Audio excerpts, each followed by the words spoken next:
오늘 함께 은혜 받으실 말씀은 마태복음 5장 43절에서 48절까지의 말씀입니다. 마태복음 5장 43절에서 48절까지의 말씀입니다. 한 절씩 교독하시고 마지막 48절 말씀은 한 목소리로 합독하시겠습니다. 제가 먼저 43절을 읽습니다. 또 내 이웃을 사랑하고 내 원수를 미워하라 하였다는 것을 너희가 들었으나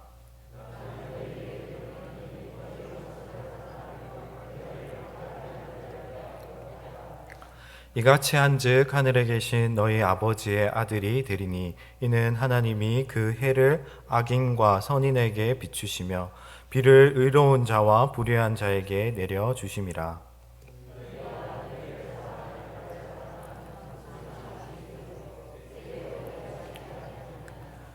또 너희가 너희 형제에게만 무난하면 남보다 더하는 것이 무엇이냐? 이방인들도 이같이 아니하느냐? 그러므로 하늘에 계신 너희 아버지의 온전하심 같이 너희도 온전하라. 아멘. 네, 오늘 이 자리에 잘 나오셨습니다. 주변에 계신 분들과 함께 인사 나누시겠습니다. 은혜 받고 돌아갑시다. 네. 오늘 우리가 함께 읽은 마태복음 5장 43절에서 48절까지의 말씀은 마태복음 5장 21절에서 48절 말씀에서 살인, 간음, 이혼, 맹세, 복수, 원수 사랑에 관한 말씀 중에 마지막에 원수 사랑에 대한 말씀입니다. 오늘 본문 말씀을 가지고 하나님의 온전하심과 같이라는 제목으로 함께 은혜를 나누기를 원합니다. 소설 중에 몬테크리스토스 백작이라는 소설이 있습니다. 이 소설은 1845년에 알렉산드르 듀마라는 프랑스 작가가 쓴 소설입니다. 이 소설은 2002년에 동일한 제목으로 영화로 만들어지기도 하였습니다. 몬테크리스토스 백작이라는 소설은 오로지 복수만을 위해 처절하게 살아가는 주인공 에몽드 당테스라는 인물에 관한 이야기입니다. 주인공 당테스는 젊은 선원임에도 불구하고 뛰어난 실력과 성품으로 선주의 눈에 띄어 젊은 나이에 일찍이 배의 선장이 되었습니다. 안정된 삶과 성공을 보장받은 미래, 그리고 아름다운 약혼녀, 이 모든 것이 그에게 장밋빛 인생과도 같은 나날들이었습니다. 그러나 그와 가장 가까운 친구인 페르난도가 당테스의 아름다운 약혼녀를 흠모한 나머지 당테스에게 반역죄를 덮어씌우는 사건이 일어났습니다. 가까운 친구의 배신으로 주인공 당테스는 무려 13년 동안이란 긴 세월 동안 억울한 누명을 쓰고 악명 높은 감옥에서 감옥살이를 하게 됩니다. 당테스는 갖은 고생 끝에 감옥을 탈출하여서 다시 고향으로 돌아왔습니다. 고향으로 돌아온 당테스가 맞이한 현실은 자기가 그토록 사랑한 약혼녀는 이미 자신에게 억울한 반역죄를 덮어씌운 페르난도의 여자가 되어 있었습니다. 그리고 그의 아버지는 14년 전 아들의 반역죄로 체포된 사실에 충격을 받고 이미 세상을 떠난 뒤였습니다.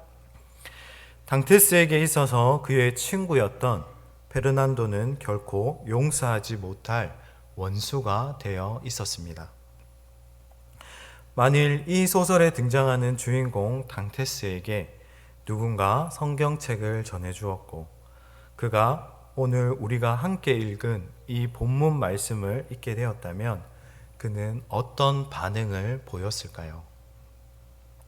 가장 친한 친구의 배신으로 반역죄로 무려 14년간 옥에서 갖은 고생을 하며 보내게 하고 자신이 사랑했던 약혼녀를 빼앗아가고 아버지를 죽음에 이르게 만든 이 페르난도라는 이 원수를 당테스가 과연 용서할 수 있었을까요?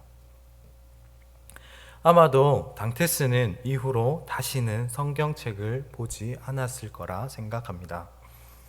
복수의 눈이 먼 당테스가 보기에는 성경은 현실에 너무 무지한 이상적인 사람들의 글과 같이 여겨졌기 때문일 것입니다. 어쩌면 우리 가슴 한구석에도 페르난도처럼 용서하기 어려운, 아니 용서하기 불가능한 사람이 자리 잡고 있을지도 모르겠습니다.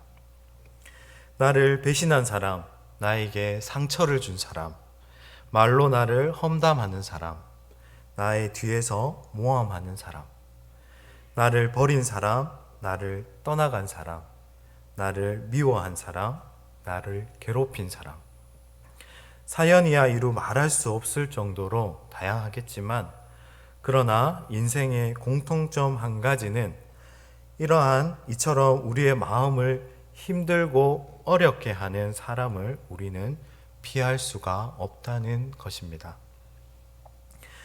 사람은 누구나 마음에 원수 한 사람이 있기 마련입니다. 예수님은 이런 당테스와 같은 우리에게 오늘도 말씀하십니다. 원수를 사랑하라고 말씀하십니다. 성경에서 가장 지키기 힘든 계명을 하나 뽑으라고 한다면 바로 오늘 이 본문의 말씀이 아닐까 싶습니다. 43절 말씀에서 내 이웃을 사랑하라는 말은 레위기 19장의 말씀을 인용하여서 하신 말씀입니다. 구약의 율법은 이웃을 사랑할 것을 우리에게 요구합니다. 하지만 이 율법을 성취하신 예수님은 그 사랑의 대상을 원수에게까지 확대할 것을 우리에게 요구하십니다. 이러한 요구 자체만으로도 예수님의 가르침은 구약 율법의 기준을 훨씬 더 뛰어넘는 가르침입니다. 어떻게 원수를 사랑할 수 있을까요? 여기에서 예수님께서 우리에게 요구하시는 이 사랑하라는 이 명령은 감정적인 명령이 아닙니다. 원수를 보면서 마치 사랑하는 연인을 보듯이 방긋방긋 웃으면서 어쩔 줄 몰라 하는 그런 사랑이 아닙니다. 이 사랑은 내가 느끼는 것, 내가 생각하는 것을 뛰어넘는 사랑입니다. 인간의 본성과 반대되는 사랑입니다. 인간의 본성은 사실 쉽게 변하지 않습니다. 가끔 TV에서 동물의 왕국을 보면 아프리카 초원에서 육식동물인 사자가 초식동물인 가젤이나 사슴을 잡기 위해서 뛰어다니는 모습을 우리는 가끔씩 볼 수 있습니다. 그러나 반대로 초식동물이 육식동물을 잡기 위해서 뛰어다니는 모습은 전혀 볼 수가 없습니다. 이것이 바로 자연의 본성이기 때문입니다. 마찬가지로 인간이 자기의 원수를 미워하고 원수에게 해를 가하고 싶고 어떻게 해서든지 고통을 주고 싶고 또 비방하고 싶고 원수에게 어떻게 해서든 나쁜 영향과 결과를 주고 싶은 것이 우리 인간의 당연한 본성입니다. 그러나 인간과 동물이 다른 것은 본성과 다르게 행동할 수 있는 선택이 우리에게 주어진다는 것입니다. 오늘 우리가 함께 읽은 44절 말씀에서 예수님께서 말씀하시기를 원수를 사랑하며 너희를 박해하는 자를 위하여 기도하라고 말씀하십니다.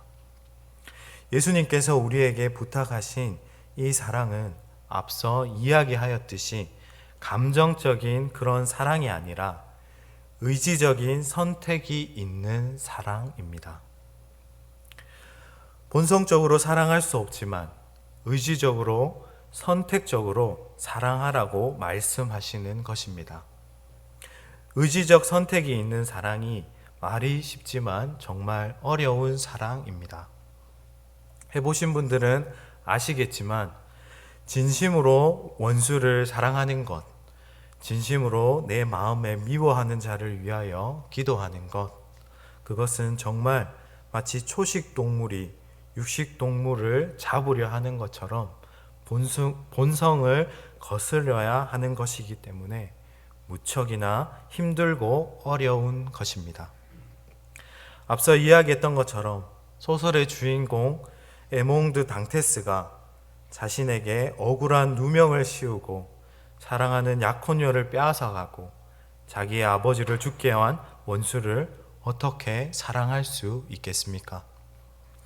그러나 예수님께서 하나님의 자녀인 우리에게 이런 명령을 주신 이유는 분명합니다. 우리는 45절 말씀을 함께 읽어 보시겠습니다. 45절 말씀입니다. 이같이 한즉 하늘에 계신 너희 아버지의 아들이 되리니 이는 하나님이 그 해를 악한 선인에게 비추며 비를 의로운 자와 불의한 자에게 내려 주심이니라. 아멘. 하나님께서는 자기를 좋아하는 사람에게만 햇빛과 비를 비추는 것이 아니라 악인들과 불의한 자들에게도 햇빛과 비를 비추어 주시는 사랑의 하나님이십니다. 그러니까 내가 그분의 자녀라면 너희도 역시 그렇게 살아가는 것이 마땅하지 않겠느냐라고 하나님의 자녀인 우리에게 말씀하시는 것입니다. 마태복음 5장 45절 말씀을 한 문장으로 압축하면 이렇습니다. 원수를 사랑하라. 너희 하늘 아버지도 그렇게 하신다는 것입니다. 예수님은 인간적인 차원, 본성적인 차원에서의 가르침을 주신 것이 아니라 예수님은 하늘 아버지의 차원, 높은 영적 차원에서 지금 말씀하고 계신 것입니다. 하나님은 우리를 자신의 형상대로 만드셨을 뿐만 아니라 하나님의 형상답게 살아가기를 원하십니다. 우리가 이러한 가르침에 따라 살아갈 때 우리의 삶이 온전해지고 또 그로 말미암아 예수님은 우리에게 원수를 사랑하라고 말씀하시고 계신 것입니다. 이어서 예수님은 46절과 47절 말씀에서 이렇게 말씀하십니다. 너희가 너희를 사랑하는 자를 사랑하면 무슨 상이 있으리요? 세리도 이같이 아니하느냐? 또 너희가 너희 형제에게만 무난하면 남보다 더하는 것이 무엇이냐? 이방인들도 이같이 아니하느냐라고 말씀하십니다. 46절과 47절에 등장하는 두 부류의 사람, 세리와 이방인은 당시 유대인들이 볼 때 가장 악한 사람들이었습니다. 마치 내가 세리보다 낫지, 그래도 내가 이방인보다 낫지 할 때 쓰였던 두 부류의 가장 천하고 악하게 여겨졌던 당시의 그런 부류가 바로 세리와 이방인이었습니다. 너희가 악하다고 생각하는 그 세리와 이방인들도 자기를 사랑하는 자를 사랑할 줄 알지 않느냐? 너희가 이와 같이 사랑하면 이들과 무엇이 다르겠느냐? 가족 사랑, 이웃 사랑, 형제 사랑은 하나님을 믿지 않는 불신자들도 하는 것이다 라고 말씀하십니다. 예수님께서 우리에게 말씀하시는 사랑은 이런 차원의 사랑이 아닙니다. 세상이 기대하지 못하는 사랑, 세상이 알지 못하는 사랑, 세상이 감당하지 못할 사랑으로 살아가라고 하나님의 자녀인 우리들에게 말씀하고 계신 것입니다. 사실 오늘 본문 말씀에 나와 있지는 않습니다만 오늘 원수 사랑의 명령을 말씀하신 예수님이야말로 이 말씀대로 살아가신 분이십니다. 예수님은 우리에게 명령만 하고 슬그머니 뒤로 빠지시는 그런 위선적인 교사가 아니십니다. 예수님은 그의 원수를 실제로 사랑하셨습니다. 인간이 죄를 짓는 순간 인간은 하나님과 원수가 되었습니다. 하나님 보시기에 가장 혐오스러운 존재가 되었습니다. 그러나 예수님은 이 죄인들, 주님의 원수들을 살리기 위해서 친히 십자가를 지시고 십자가에 못 박혀 죽으셨습니다. 이 세상이 감당하지 못할 사랑을 예수님께서 몸소 우리에게 본을 보여주신 것입니다. 본성을 거스르는 그 사랑은 세상이 따라할 수 없는 사랑을 우리에게 몸소 본으로 보여주신 것입니다. 이 사랑은 오직 그 사랑을 경험한 사람만이 주님이 베풀어 주신 사랑의 그 깊이와 넓이를 알 수 있습니다. 로마서 5장 7절 말씀입니다. 5장 7절에서 8절 말씀을 함께 읽으시겠습니다.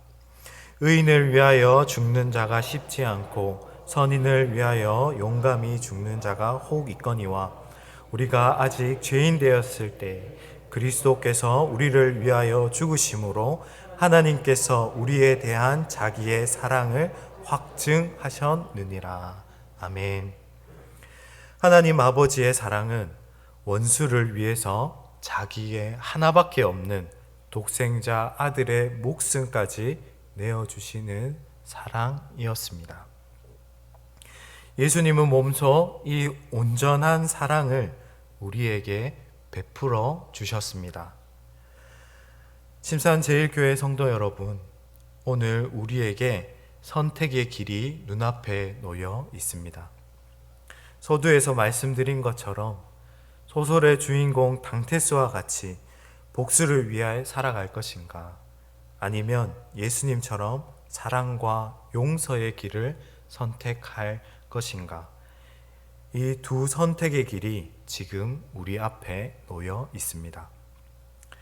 유명한 광고 문구처럼 순간의 선택이 10년을 좌우합니다.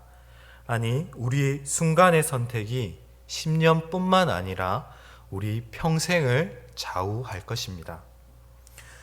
오늘 우리가 하는 이 선택이 우리 전 삶을 지배할 것입니다.